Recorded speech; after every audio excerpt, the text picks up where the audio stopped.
Hi everyone, welcome to this course Data Analytics. I, Mousumi Bora, am going to discuss about the different terms and technologies or different techniques that we use in data analytics.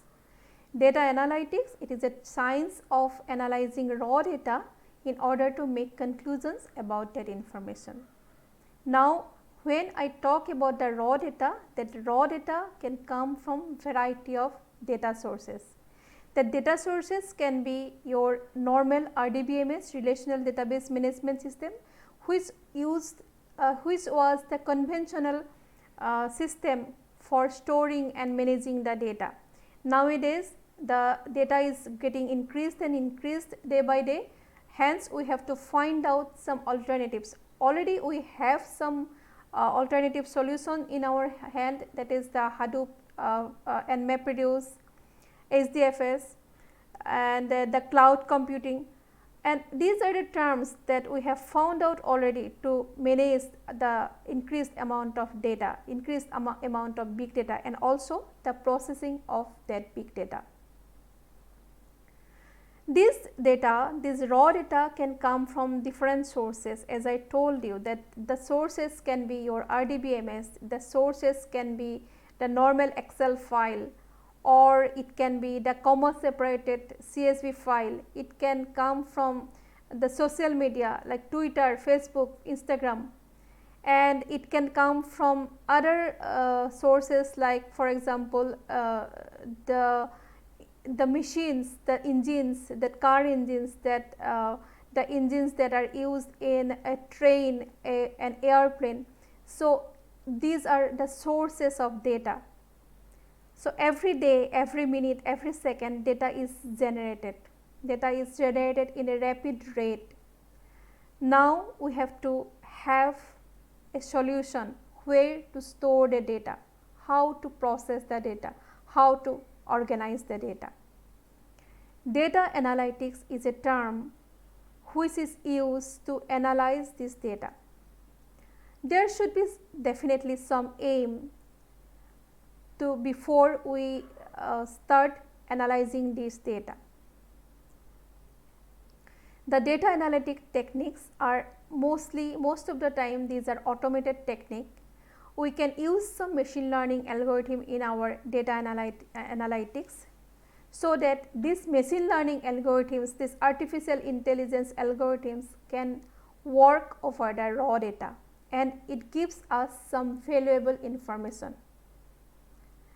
The techniques that we use in data analytics, they can reveal the trends and metrics of our business process.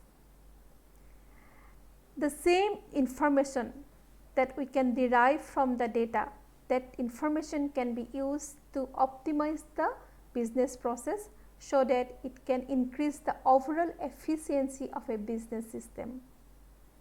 The data analytics, it can do much more than point out the bottlenecks in a production system. For example, we are working in a manufacturing industry. Now, the data analytics can be used in those manufacturing companies. Normally, in a manufacturing companies, we have a habit of recording the runtime, downtime, and work queue for various machines.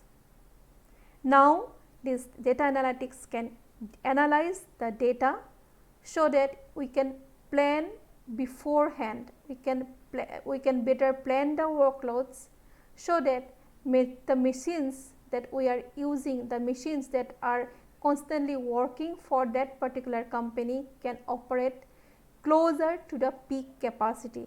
It means the downtime is less and runtime is more.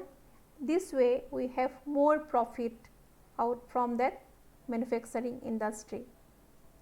Now, it can happen if we really apply some data analytics in that particular manufacturing companies. Other examples of data analytics are gaming companies.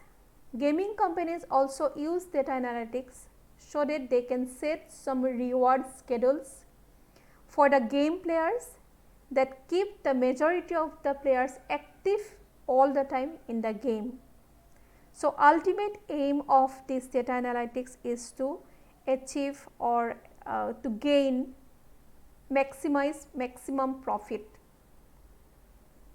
If I am using the data analytics for a business, then data analytics will help the business users, it will help the top management people to know what are the loopholes, what are the issues the company is facing, and because of that company is not able to earning enough profit.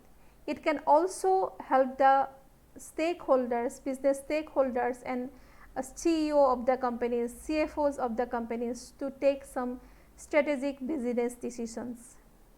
So that is all about the data analytics.